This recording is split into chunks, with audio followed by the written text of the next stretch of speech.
Bonjour à tous, allez hop, suite de la Cape au Nord, troisième épisode, quatrième épisode même. Donc rétroviseur reçu est bien défoncé, le levier reçu c'est le seul truc qui est en bon état. Protège-main d'origine avec les supports, hop. Voilà. Pour la Cape au Nord, ça c'est la tuyauneau, un petit filtre à huile. Joint spi avec cache poussière, c'est la paire. Huile en 15W, Putoline. J'ai pris ça parce que c'était pas très cher, c'était 16 € la bouteille, plutôt que la Motul qui est à plus de 20 €. Et comme d'habitude, une 525 VX3 en 112 maillons pour la Cape au Nord. Donc voilà, on a quand même pas mal de petits travail. On a de quoi s'occuper pour le week-end. Donc durite essence, d'arrivée d'essence vers l'injection. Donc là il faut bien penser à remettre ici. Après là c'est deux vis de 7, on revisse, ça se clip sur le réservoir et voilà, on est tranquille. Donc ça fait partie du kit de fiabilisation pour éviter que la Cape au Nord elle prenne feu, parce que comme vous avez pu le voir, celui qui était sur le réservoir il était cassé, et quand ils sont pas cassés, ben en fait ils se désagrègent. Après vous pouvez aussi changer ceci par des aluminium. Alors la chaîne est installée, 525 x 112 avec 15 mm de jeu vers le haut. Donc là on est plutôt pas mal. Pignon de 16 à l'avant, 40 et quelques à l'arrière, 42 je crois. Ou 45, non c'est 45 à l'arrière d'origine.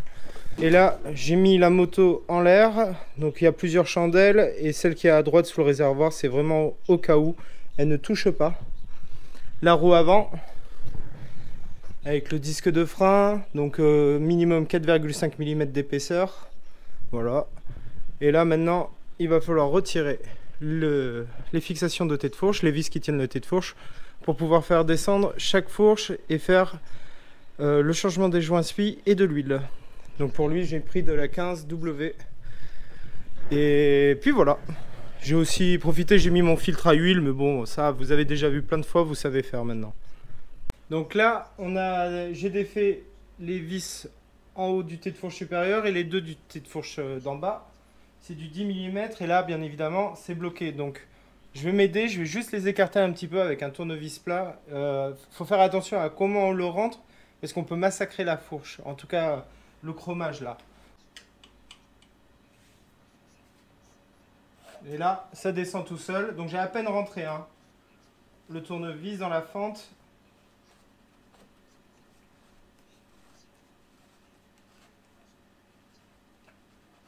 Hop là.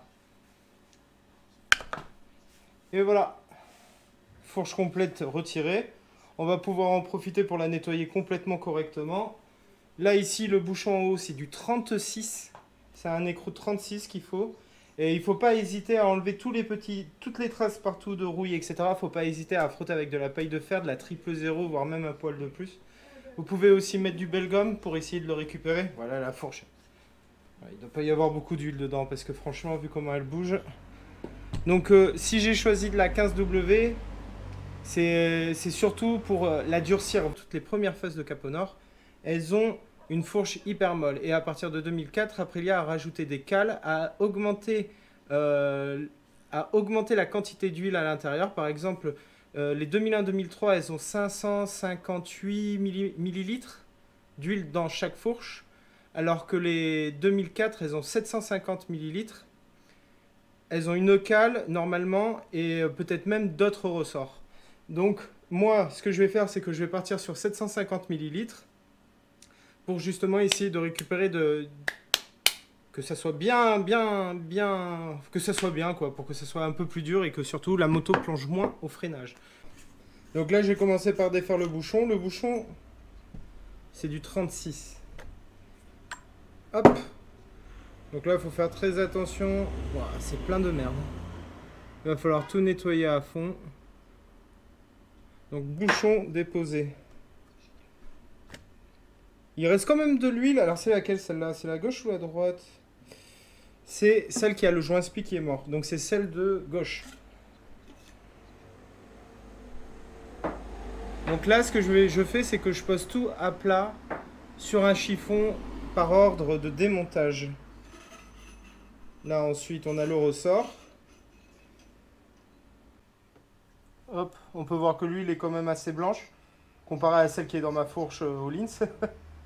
Et vraiment bien faire les choses et voir à peu près combien d'huile il y avait à l'intérieur, etc. Vous pouvez prendre un vase ou quoi que ce soit pour récupérer l'huile et ensuite mesurer la quantité. Moi j'ai surtout regardé par rapport au relais Caponor, et sur le forum en fait ils mettent directement les quantités nécessaires pour passer en 2004, pour les 2004 et pour les 2001 on va dire.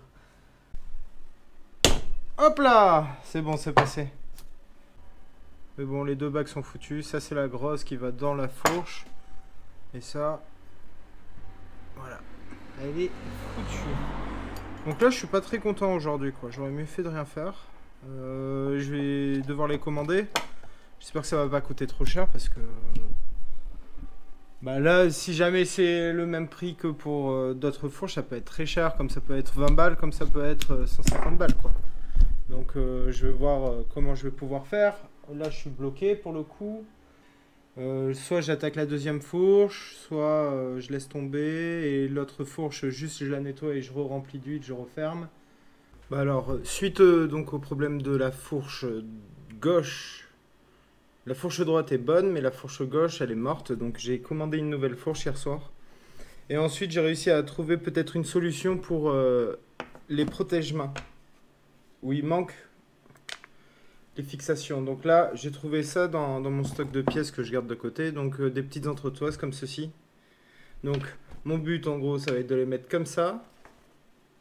Mettre la vis qui tient l'embout de guidon qui est ici. Pour pouvoir remplacer la pièce qui va là normalement. Bah alors une semaine s'est passée. Et voilà, nouvelle fourche commandée, reçue. L'avantage qu'il y a, c'est que là-dessus, cache poussière et joint spi ont déjà été faits. Je vais juste changer l'huile en fait au final. Je donnerai les joints spi que j'ai d'avance lorsque je vendrai la moto. Elle a l'air déjà en meilleur état. Je pense qu'en fait, l'autre fourche, vu qu'il y avait un joint spi qui était mort, je pense qu'elle a roulé sans huile la fourche. Et ben, ça a massacré donc les bagues en cuivre qui sont à l'intérieur. Mais bon, c'est comme ça. Donc là, on va passer à l'ouverture. Je vais ouvrir les deux fourreaux. Je vais vider l'huile. Je vais les nettoyer. Je ne vais pas m'embêter à tout démonter de A à Z, je vais juste le nettoyer correctement avec les bons produits. Et après, je vais re-remplir avec de la 15W. Alors, fourche, vidanger, nettoyer. Donc, elles sont plutôt pas mal. Les caches poussières mériteraient quand même un petit changement. Je pense que je vais essayer. J'en ai un, je vais regarder s'il y a vraiment besoin, je vais le nettoyer. Parce que... Même moi, ceux que j'ai, ils ont les mêmes défauts, on va dire, au même endroit. J'ai deux caches poussières, c'est pour ça que je me dis autant changer les caches poussières. Parce que les joints spi, eux, sont en bon état, de ce que j'ai vu. Alors, je ne filme pas le changement des joints spi, etc. Parce que vous avez déjà, il y a déjà plein de vidéos qui le font. Et donc, ouais, j'ai deux beaux joints spi. Ouais, je vais changer les caches poussières. Je vais changer les caches poussières au final. Donc, je vais changer les caches poussières. Après, on remonte. Je mets la roue avant. Et on va rouler. Bon alors, c'est la fin de la Caponor. Voilà, je le dis clair et net. J'ai remonté la nouvelle fourche. J'ai mis les nouveaux caches poussières, tout ça. Et au final, tout est foutu. En voulant serrer les pieds de fourche, les deux vis qui sont là, avec la clé dynamo, ben, ça a pété. Voilà. Les deux vis ont pété côté gauche. Moi, personnellement, j'aurais gardé la moto, je m'en fous, j'aurais laissé tel quel, j'aurais roulé avec, etc. Mais là, vu que le but c'était de la vendre en parfait état, etc., pour pouvoir quand même...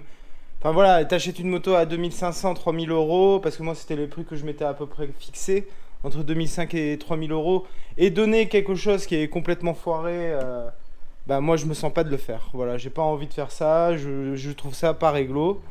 Et surtout, j'ai pas envie ensuite de me taper une procédure.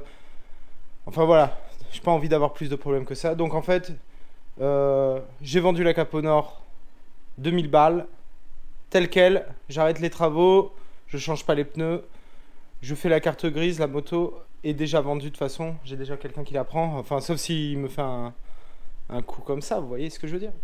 Et demain, je pars la livrer à Rouen. Donc 700 km, 8 heures de route aller-retour dans la journée.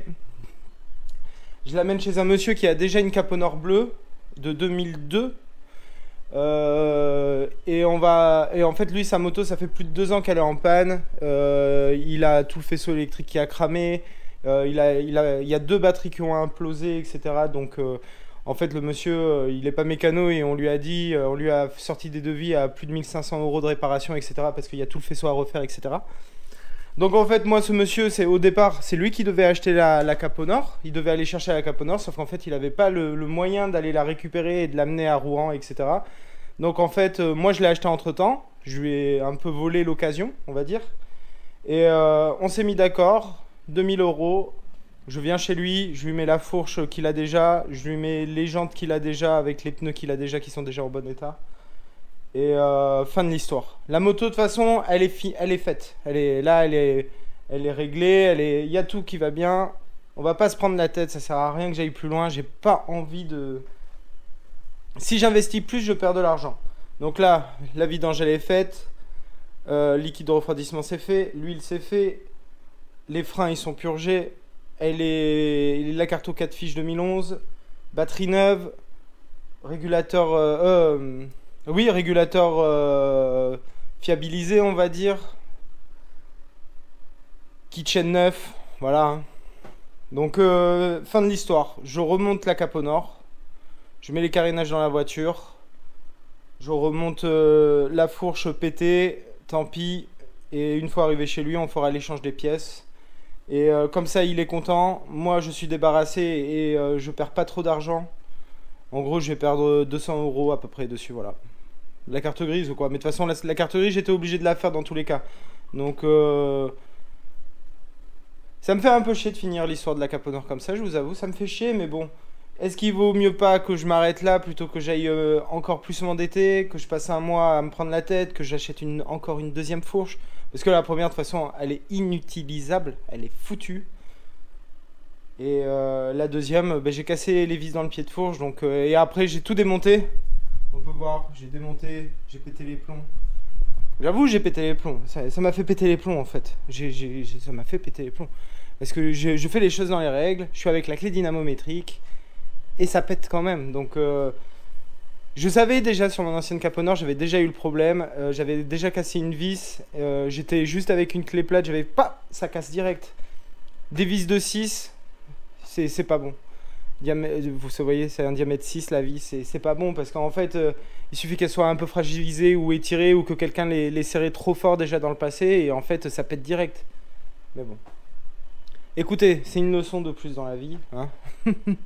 On va pas s'arrêter à ça. Hein. Non, c'est une leçon, c'est tout. Les Capes au Nord, je savais déjà que c'était très compliqué. C'est compliqué les Capes au Nord parce qu'en fait, les gens les ont pas forcément assez bien entretenus, ils roulent beaucoup avec. Quand il y a un problème, ils attendent. Après, ils ont un deuxième problème. Après, ils ont un troisième problème. Et au final, vous voyez ce que je veux dire.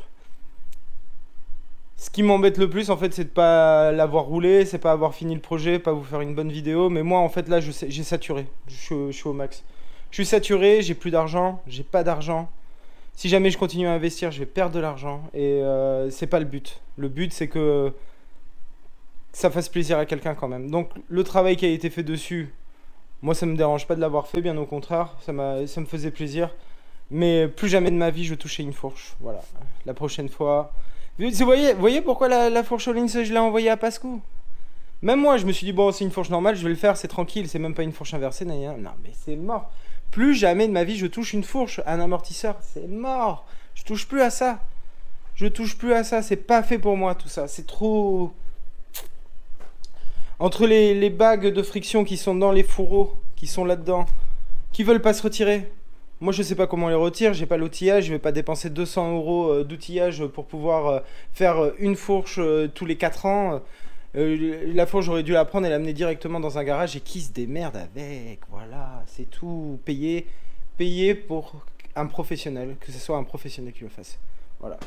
Donc, remontage de la Cape au Nord avec les pièces qu'on a à droite à gauche et basta, c'est fini.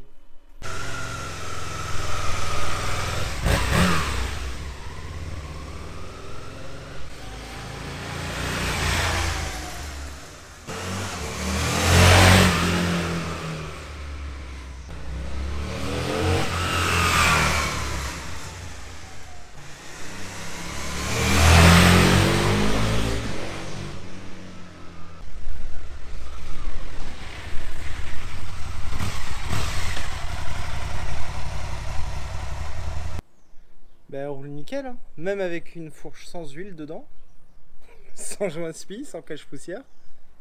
Parce que là j'ai juste mis la fourche qui était complètement cassée et basta quoi.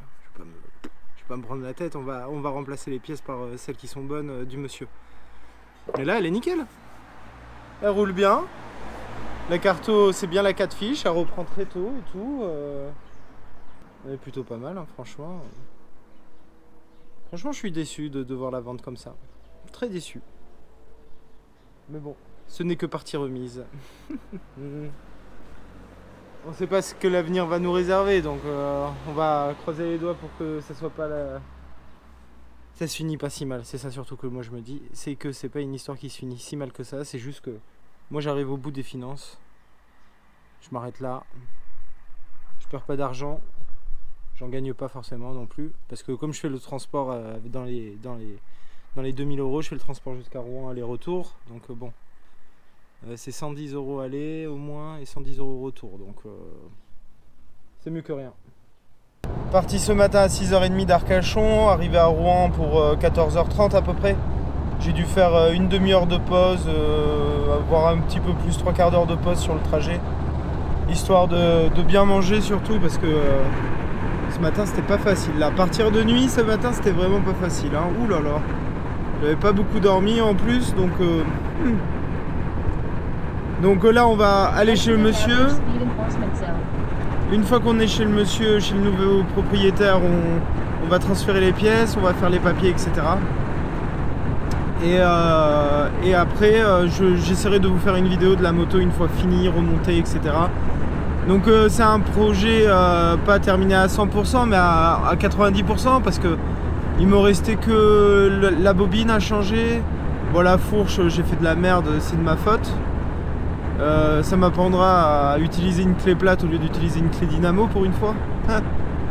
Et après, vous avez quand même pu voir les principaux problèmes de la moto et ce qu'il fallait faire pour qu'elle soit quand même assez bien. En ce qui concerne les tutoriels, etc., comme je vous l'ai déjà dit, c'est le Relais Capot Nord. C'est un forum. Vous avez Aprilia Capot Nord France aussi sur Facebook. Donc ça c'est vraiment des groupes qui permettent de se faciliter la vie avec cette moto. Parce qu'elles ont souvent beaucoup de kilomètres, elles ont quand même d'assez gros problèmes électriques. Parce qu'après le moteur en lui-même, il y a zéro problème quoi. C'est comme une Tuono ou une RSV, ça fait 200 000 km. Hein. Le seul truc qu'il y a c'est l'électrique qui suit pas, comme beaucoup de motos des années 2000. J'espère que vous n'êtes pas trop déçus de ce final, on va dire, de cette fin de projet qui a été brusquée. Ouais, la fin a été brusquée, quoi, mais bon, c'est comme ça, c'est la vie. Hein. On fait pas toujours ce qu'on veut, mais pour la suite, je continue à regarder sur le Bon Coin, etc., si on peut trouver des bonnes choses. Et il y aura sûrement une suite, si jamais j'arrive à trouver une Tuono comme la mienne pour la monter en mode rallye. Ça serait un des prochains projets que je voudrais faire le rallye de France et rallye routier. Et j'aimerais bien le faire avec une Tuono, donc à suivre pour une restauration d'une nouvelle moto et peut-être aussi une Falco ou quelque chose comme ça. Je regarde le Bon Coin là en ce moment et dès qu'il y aura une affaire plus ou moins une bonne petite affaire, bah, j'irai la chercher quoi. Bon allez, on se retrouve chez le monsieur s'il le veut bien. Nous voici chez le nouveau propriétaire de la Capot Nord. Ça c'est son ancienne qui a donc beaucoup de problèmes électriques. Là les anciens carénages, on a changé la serrure de la selle et du réservoir. Là c'est la moto finie, entièrement remontée avec ses carénages. Donc le monsieur maintenant il a des porte-bagages, il a des protège-mains, un nouveau rétroviseur. Il est assez content parce qu'au final, voilà, hein, il a une moto qui roule nickel. Là, on peut me voir sortir de chez lui, faire quelques tours de roue pour voir si tout va bien. On a mis sa fourche, ses carénages, sa bulle, sa tête de fourche à lui aussi. Enfin, on a vraiment cannibalisé sa moto de base pour qu'il en ait une qui soit roulante. Et il est très content, je suis très content. Tous les deux, nous sommes contents, c'est le plus important. Petit freinage, hop. Je remets la première.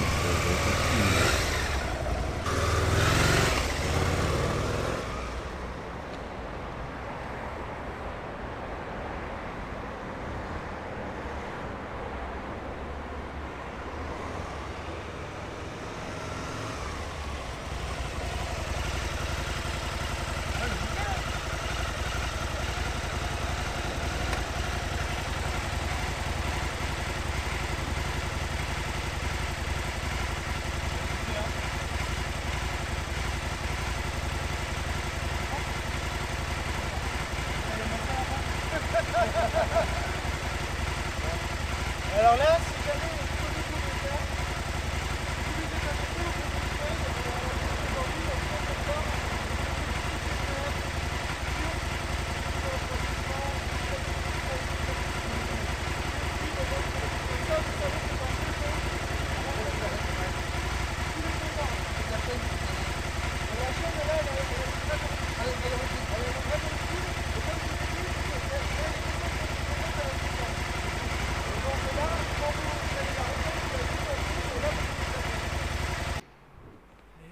C'est parti. Elle est plus lourde.